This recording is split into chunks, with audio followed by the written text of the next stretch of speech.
Good morning बेटा। हम chapter 2 पढ़ रहे थे और चैप्टर 2 का लगभग हम एंड में ही आ चुके थे।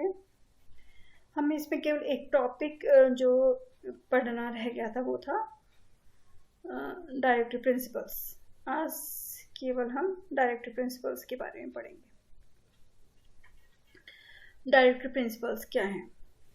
तो बेटा हमारे जो कॉन्स्टिट्यूशन है उसके पार्ट 4 में यानी कि भाग 4 में डायरेक्टिव प्रिंसिपल्स लिखे गए हैं। अपने कॉन्स्टिट्यूशन के पार्ट नंबर 4 में डायरेक्टिव प्रिंसिपल्स लिखे गए हैं और जो कि आर्टिकल नंबर 36 से लेकर आर्टिकल नंबर 51 तक है। आर्टिकल नंबर 36 से लेकर आर्टिकल नंबर 51 तक है। और हम जानते हैं कि ये डायरेक्टिव प्रिंसिपल्स को हम राज्य के नीति निर्देशक तत्व कहते हैं और ये एक तरह से हमारी सरकार को निर्देश है कि वो किस तरह का काम करें। तो हमारे जो संविधान निर्माता थे उनमें से हम जानते हैं कि हमारे संविधान निर्माण जो लोग कर रहे थे उनमें से हमारे जो संवैधानिक सलाहकार थे डॉक्टर BN राव थे। वो चाहते थे कि हमें इस मौलिक अधिकार के अलावा कुछ और भी अधिकार मिले, यानी कि फंडामेंटल राइट्स तो वो राइट्स थे जो तुरंत संविधान लिखे गए संविधान में और तुरंत इन्फोर्स में लाया गया कि लोगों को ये राइट्स फटाफट मिल जाए, फंडामेंटल राइट्स मिल जाए। और बाकी राइट्स जो उस समय गवर्नमेंट तुरंत इम्प्लीमेंट नहीं कर पा रही या दे नहीं पा रही थी, जो धीरे धीरे सरकार जो है लोगों को दे। यानी कि एक तरह से डायरेक्टिव प्रिंसिपल्स भी हमारे अधिकार ही हैं, पर ये वो अधिकार हैं जिनके लिए हम न्यायालय नहीं जा सकते। देखो, डायरेक्टिव प्रिंसिपल्स एक तरह से सरकार के निर्देश भी है कि अपने जनता के लिए क्या करे, और ये एक तरह से हमारे अधिकार भी हैं कि हमें सरकार से क्या मिले। तो ये वो अधिकार ये वो अधिकार है जिनके लिए हम न्यायालय नहीं जा सकते हैं, पर हम फंडामेंटल राइट्स के लिए जा सकते हैं। तो इनको रखा ही क्यों गया संविधान के पार्ट 4 में कि हम इनके लिए अगर सरकार इन्हें पूरा नहीं करेगी तो हम न्यायालय नहीं जा सकते। तो इसके कुछ गोल्स दे रखे हैं कि इन्हें डायरेक्टिव प्रिंसिपल्स को हमारे कॉन्स्टिट्यूशन के पार्ट नंबर 4 में आर्टिकल नंबर 36 से लेकर आर्टिकल नंबर 51 के बीच में रखे गए हैं। तो इनके कुछ उद्देश्य तो जरूरी होंगे। तो इनके गोल्स, इनके उद्देश्य क्या है? Welfare of the people, social, economic and political justice. अपने देश के नागरिकों के वेलफेयर के लिए एक वेलफेयर सोसाइटी स्टैब्लिश करने के लिए, लोक कल्याणकारी राज्य की स्थापना के लिए, ऐसे देश की स्थापना के लिए जो अपने लोगों के कल्याण के लिए काम करे। तो वेलफेयर स्टेट बनाने के लिए, वेलफेयर नेशन बनाने के लिए डायरेक्टिव प्रिंसिपल्स को रखा गया। लोक कल्याणकारी राज्य की स्थापना के लिए डायरेक्टिव प्रिंसिपल्स को संविधान में रखा गया। और social, economic and political justice मिले, अपने देश के नागरिकों को सामाजिक, आर्थिक और राजनीतिक न्याय मिले, इसलिए भी इसको रखा गया। Raising the standard of living, equitable distribution of resources. और इसके क्या गोल थे? अपने नागरिकों के जीवन स्तर को ऊंचा उठाना। जीवन स्तर कैसे ऊंचा उठाया जा सकता है? जीवन स्तर ऊंचा उठाने के शिक्षा चाहिए, काम चाहिए, लिविंग कंडीशंस अच्छी चाहिए, और आपको social, economic and political justice भी चाहिए। तो लोगों के, अपने देश के नागरिकों के जीवन स्तर को ऊंचा उठाने के लिए, और इक्विटेबल डिस्ट्रीब्यूशन ऑफ रिसोर्सेज, देश के संसाधन का इक्वल डिस्ट्रीब्यूशन हो। ऐसा ना हो कि समाज के कुछ वर्गों के पास तो संपत्ति इकट्ठी हो जाए ढेर सारी और बहुत सारे लोग गरीबी की रेखा के नीचे चले जाएं। इक्वल डिस्ट्रीब्यूशन ऑफ रिसोर्सेज, देश के जो रिसोर्सेज हैं उसका इक्वल डिस्ट्रीब्यूशन करवाने के लिए भी डायरेक्टिव प्रिंसिपल्स को रखा गया। जैसे कि हमने लैंड रिफॉर्म में भी पढ़ा था कि लैंड रिफॉर्म जो प्रोग्राम थे वो भी लैंड का इक्वल डिस्ट्रीब्यूशन के लिए बिल्कुल इक्वल नहीं कर पाए, तो कम से कम लैंड डिस्ट्रीब्यूशन ठीक ढंग से हो, तो वो गवर्नमेंट ने डायरेक्टिव प्रिंसिपल्स के अंदर लैंड रिफॉर्म प्रोग्राम भी इम्प्लीमेंट किया था। प्रमोशन ऑफ इंटरनेशनल पीस, और दूसरा अंतर्राष्ट्रीय शांति की स्थापना करना। भारत ने हमेशा ही शांति की कामना करी है और भारत ने हमेशा शांति की कामना करी और इंटरनेशनल पीस के लिए हमेशा ही काम किया। तो ये कुछ गोल्स हैं। गोल्स मतलब हमारे डायरेक्टिव प्रिंसिपल्स के उद्देश्य क्या है, क्यों इन्हें संविधान के पार्ट 4 में रखा गया, इनके उद्देश्य क्या है? एक, लोक कल्याणकारी राज्य की स्थापना करना, social, economic and political justice लोगों को देना। दूसरा, लोगों के जीवन स्तर को ऊंचा उठाना, rising the standard of the living and जो हमारे रिसोर्सेज उनको इक्वल डिस्ट्रीब्यूशन हो सके, यानी कि समाज में संसाधन का बराबर बंटवारा हो। ऐसा ना हो कि हमारे समाज के कुछ लोगों के पास धन संपत्ति जमीन जायदाद लार्ज क्वांटिटी में इकट्ठी हो जाए और देश के मैक्सिमम जो जनता है गरीबी की रेखा के नीचे रह जाए। सरकार को ऐसे काम करने होंगे ताकि समानता स्थापित हो सके। नॉन जस्टिसेबल राइट्स, एक तरह से नीति निर्देशक तत्व तो हमारे राइट्स ही हैं जो हमें हमारी गवर्नमेंट देगी, प्रोवाइड कराएगी, पर ये ऐसे अधिकार हैं हमारे जिनके लिए हम न्यायालय नहीं जा सकते हैं। अगर सरकार इनको नहीं कर पाती है, जैसे इक्वल डिस्ट्रीब्यूशन रिसोर्सेज नहीं कर पाती है, इंटरनेशनल पीस के लिए काम नहीं कर पाती है, या फिर हमें एक social economic and political justice नहीं दे पाती, तो हम इसके लिए न्यायालय नहीं जा सकते। न्यायालय नहीं जा सकते। हम क्या कर सकते हैं? हम ऐसे कर सकते कि ऐसी सरकार जो इस तरह के काम नहीं करेगी उसको नेक्स्ट टाइम हम नहीं चुनेंगे, इतना कर सकते हैं। तो हमारे संविधान निर्माता ने इनको नॉन जस्टिसेबल क्यों बनाया? इसकी आलोचना भी इसी आधार पर होती है कि इनको संविधान में रखा गया पर इन्हें न्यायालय द्वारा लागू नहीं करवाया जा सकता है, यानी इनके लिए हम न्यायालय जा नहीं सकते। अगर सरकार इस तरह की व्यवस्था नहीं करती तो हम न्यायालय नहीं जा सकते। इसकी आलोचना इसी आधार पर होती है कि नॉन जस्टिसेबल है।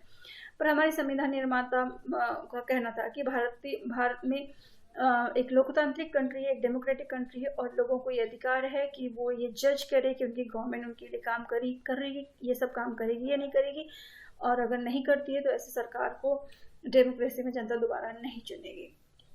तो इसका फैसला अदालत में नहीं होता है। यहाँ पर अगर सरकार इस तरह कोई काम नहीं करती तो इसका फैसला अदालत में नहीं होगा, जनता के बीच ही होगा। Non justiciable rights, adequate livelihood, equal pay for equal work for men and women। तो हमारे जो काम का अधिकार है ना, अपने आजीविका चलाने का अधिकार, और equal pay for equal man, समान काम के लिए समान वेतन का प्रावधान सरकार को कराना होगा। लोगों को रोजगार मिले और समान काम के लिए समान वेतन मिले। मैन और वुमेन दोनों को, अगर वो समान काम करे तो उन्हें समान वेतन मिलना चाहिए। राइट अगेंस्ट इकोनॉमिक एक्सप्लॉयटेशन, अगर इकोनॉमिक एक्सप्लॉयटेशन हो रहा है, इकोनॉमिक एक्सप्लॉयटेशन मतलब जितना काम कर रहे हैं उस हिसाब से पेमेंट नहीं हो रही है, वर्किंग प्लेस में एनवायरनमेंट अच्छा नहीं है, कोई जॉब गारंटी नहीं है, एक्सप्लॉयटेशन बहुत ज़्यादा हो रहा है, बहुत ज़्यादा शोषण हो रहा है, एक्स्ट्रा काम करवाया जा रहा है, टाइम से ज़्यादा एक्स्ट्रा काम करवाया जा रहा है। अगर इस तरह से एक्सप्लॉयटेशन हो रहा है तो सरकार उन्हें रोकने के लिए काम करेगी। राइट टू वर्क, काम का अधिकार, काम पाने का अधिकार, जो काम करना चाहते हैं और काम करने के लायक है, जिनके पास क्वालिटी भी है, डिजायर भी है, काम भी करना चाहते हैं, काम करने के लायक भी, उन्हें काम पाने का अधिकार है। Right to childrens to free and compulsory education, और बच्चों को फ्री और कंपल्सरी एजुकेशन दिलाना गवर्नमेंट की ड्यूटी है।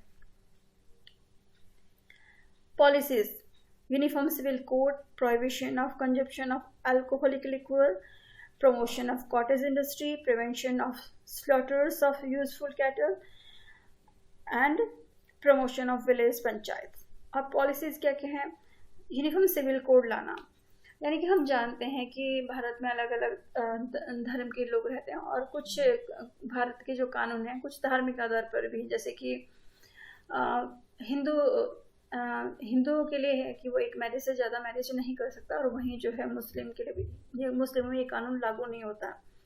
तो सरकार को ये कहा गया कि वो यूनिफॉर्म सिविल कोड लागू करे, यानी कि चाहे सरकार आगे आने वाले टाइम में कोशिश करे कि भारत में रहने वाले सभी धर्म के लोगों के साथ लोगों के लिए एक जैसा कानून की व्यवस्था करे। धार्मिक आधार पर अभी फिलहाल ऐसा ही है कि धार्मिक आधार पर, धर्म के आधार पर कानून अलग अलग हैं, पर गवर्नमेंट को ये करना होगा कि यूनिफॉर्म सिविल कोड लागू करना होगा। Prohibition of consumption of alcoholic liquor, आपको पता है अल्कोहल और इस तरह के ड्रग्स जो है, अल्कोहल, ये हेल्थ के लिए बहुत ही खतरनाक है। तो सरकार से ये कहा गया कि अल्कोहलिक लिक्वर है, इनकी रोकथाम की जाए, और सरकार लोगों को शराबबंदी करवाए। पर हमने देखा है कुछ स्टेट्स हैं शराबबंदी कर रखे, और कुछ स्टेट्स शराबबंदी नहीं करते हैं क्योंकि अल्कोहल से उन्हें बहुत अधिक मात्रा में टैक्स मिलता है, स्टेट को अधिक मात्रा में टैक्स मिलता है। पर यहाँ पर सरकार को कहा गया कि वो अल्कोहल का जो कंजम्पशन है उसे बंद करवाए। प्रमोशन ऑफ कॉटेज इंडस्ट्री, जो कुटीर उद्योग हम जानते हैं कि गांव में जो छोटे उद्योगों की स्थापना करवाए, ताकि गांव में रहने वाले लोगों को गांव में जॉब मिल जाए, काम मिल जाए, उन्हें गांव अपना घर बार छोड़कर शहर ना आना पड़े। Prevention of slaughters of useful animal, जो दुधारू पशु हैं उनकी रक्षा करे, गाय भैंस वगैरह जो दुधारू पशु हैं उनके हेल्थ का उनके ध्यान रखा जाए। प्रमोशन ऑफ विलेज पंचायत, और इसी में लिखा गया था कि जो है विलेज 73rd जो अमेंडमेंट था उसके बाद तो विलेज पंचायत को संवैधानिक दर्जा दिया जा चुका था, पर उससे पहले यहाँ पर ये गांव में जो विलेज पंचायत की स्थापना कराने का काम था वो सरकार को ही दिया, डायरेक्टिव प्रिंसिपल्स के अंदर ही रखा गया था। तो हम देखते हैं कि डायरेक्टिव प्रिंसिपल्स का काम एक तरह से हमारे ये अधिकार ही हैं, पर ये वो अधिकार हैं जो हमें धीरे। तो बच्चों, हमने यहाँ इसमें क्या पढ़ा? राज्य के नीति निर्देशक तत्वों को डायरेक्टिव प्रिंसिपल स्टेट पॉलिसी कहते हैं, जिसे शॉर्ट फॉर्म में DPSP भी कहते हैं। और इसमें आर्टिकल नंबर 36 से लेकर आर्टिकल नंबर 51 तक हैं, जो हमारे कॉन्स्टिट्यूशन के पार्ट नंबर 4 पे हैं, 4 में लिखे हैं।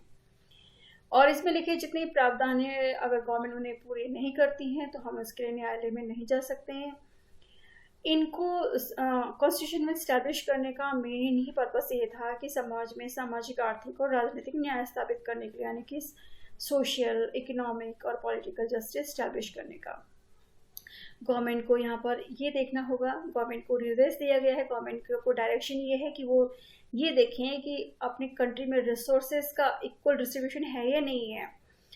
ऐसा ना हो कि रिसोर्सेज किसी के पास बहुत ज़्यादा और किसी के पास बहुत कम है, कुछ लोग बहुत अमीर बन जाए और कुछ लोग बहुत गरीब बन जाए। दूसरा, समान कार्य के लिए समान वेतन मिले, यानी कि मेल और फीमेल अगर एक जैसा काम कर रहे हैं तो उन्हें एक जैसा वेजेस या सैलरी पाने का अधिकार है। उसके अलावा हमने यहाँ पे देखा कि जो हम रिजर्वेशन के पढ़ते हैं कि जो गवर्नमेंट ने रिजर्वेशन दे रखा है SC, ST, OBC को और बैकवर्ड क्लासेस को जो रिजर्वेशन दिया गया है वो भी इस डायरेक्टिव प्रिंसिपल्स के थ्रू ही गवर्नमेंट ने जो इम्प्लीमेंट कर रखा है। इसमें कहा गया है कि समान अवसर के आधार पर न्याय देना, यानी कि अगर सबको समान अवसर दिलाना है तो वो लोग जो पिछड़ गए हैं उनको आगे लाने के लिए गवर्नमेंट ने रिजर्वेशन की व्यवस्था करी है। पंचायत की स्थापना करना और काम पाने का अधिकार, वो लोग जो हमने देखा है कि अपने देश में मनरेगा इस तरह के जो प्रोग्राम चलाए गए हैं जिससे गरीबों को काम पाने का अधिकार दिया गया है। और काम पाने का अधिकार के साथ साथ जो है कहाँ पे हम वर्क कर रहे हैं वहाँ की वर्किंग कंडीशन अच्छी होनी चाहिए, मानवीय दशा होनी चाहिए, कि ऐसा ना हो कि जहाँ पे हम काम करें वहाँ पर इस तरह की कंडीशंस हो कि हमारी हेल्थ के लिए बहुत ज़्यादा नुकसानदायक हो जाए। दूसरा जो है, अगर हम काम कर रहे हैं, मजदूरी पा रहे हैं तो काम कर रहे हैं तो उसकी मजदूरी पाने का पूरा अधिकार है। और कॉटेज इंडस्ट्री सरकार को निर्देश दिए गए कि वो कॉटेज इंडस्ट्री के स्टैब्लिश करे ताकि गाँव में ही रोजगार उत्पन्न हो सके। और समान नागरिक सबके लिए civil code, uniform civil code लागू करें ताकि अलग अलग धर्म के आधार पर जो अलग अलग कानून बने हैं उसे धीरे धीरे समाप्त किया जाए और यूनिफॉर्म सिविल कोड देश में लागू किया जाए। 6 वर्ष से कम वर्ष की आयु के जो बच्चे होते हैं उनकी पढ़ाई और शिक्षा की व्यवस्था करें। अब से आपने आंगनबाड़ी वगैरह में जानते हैं, छोटे बच्चे जाते हैं, पढ़ाई के साथ साथ उनको खाना पीना और उनके स्वास्थ्य की भी देखभाल होती है। तो आंगनबाड़ी की स्थापना करना और उनके एजुकेशन की देखभाल करवाना भी वो डायरेक्टिव प्रिंसिपल्स के अंदर ही हैं। दूसरा, आपने देखा कि सरकार अनुसूचित जाति जनजाति के लोगों की शिक्षा, उनकी आर्थिक हित के लिए बहुत कुछ करती है। तो SC STs जो हैं, अपने जनजाति लोग हैं, उनके शिक्षा का, उनके आर्थिक हित का, उनके साथ न्याय करवाने के लिए जो प्रबंधन डायरेक्शन भी उसको डायरेक्टिव प्रिंसिपल से मिलते हैं।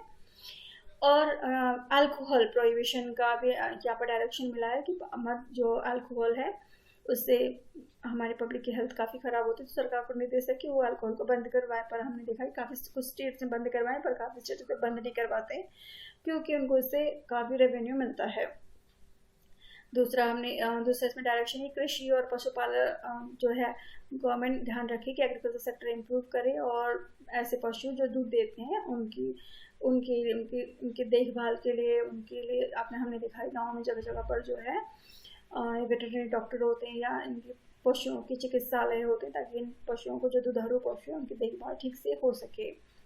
पर्यावरण की रक्षा करना, और राष्ट्रीय स्मारक जो है हमारे हमारे मोनूमेंट्स हैं उनकी रक्षा करना भी सरकार का ही दायित्व है। पर्यावरण की रक्षा करना, हमारे मोनूमेंट्स हैं उनका संरक्षण करना सरकार का दायित्व है। अंतर्राष्ट्रीय शांति के लिए काम करना सरकार को डायरेक्शन है। सरकार को डायरेक्शन दिया कि वो इंटरनेशनल पीस के लिए काम करे। उसके साथ साथ और मोस्ट इम्पोर्टेंट ये डायरेक्शन ये है कि एग्जीक्यूटिव और जुडिशरी को बिल्कुल सेपरेट रखा जाए, यानी कि एग्जीक्यूटिव और जुडिशरी के बीच में कभी साठगांठ नहीं होनी चाहिए। एग्जीक्यूटिव और जुडिशरी के बीच में अगर साठगांठ होती है, इनके बीच में इनके कार्य क्षेत्र अलग अलग नहीं होंगे, इनके काम के क्षेत्र अलग अलग नहीं होंगे, तो हमारी डेमोक्रेसी सही मायने में डेमोक्रेसी नहीं रह पाएगी। डेमोक्रेसी को ठीक मायने में स्टैब्लिश नहीं किया जा सकता है। तो हमने देखा कि डायरेक्टिव प्रिंसिपल्स में एक तरह से हमारे ये राइट्स हैं, पर ये राइट्स हमें धीरे धीरे मिलेंगे, और जो गवर्नमेंट हमें ये अधिकार नहीं देती है उस गवर्नमेंट को हम अगली बार नहीं चुनेंगे। तो आपने डायरेक्टिव प्रिंसिपल्स के बारे में पढ़ लिया है। Thank you students.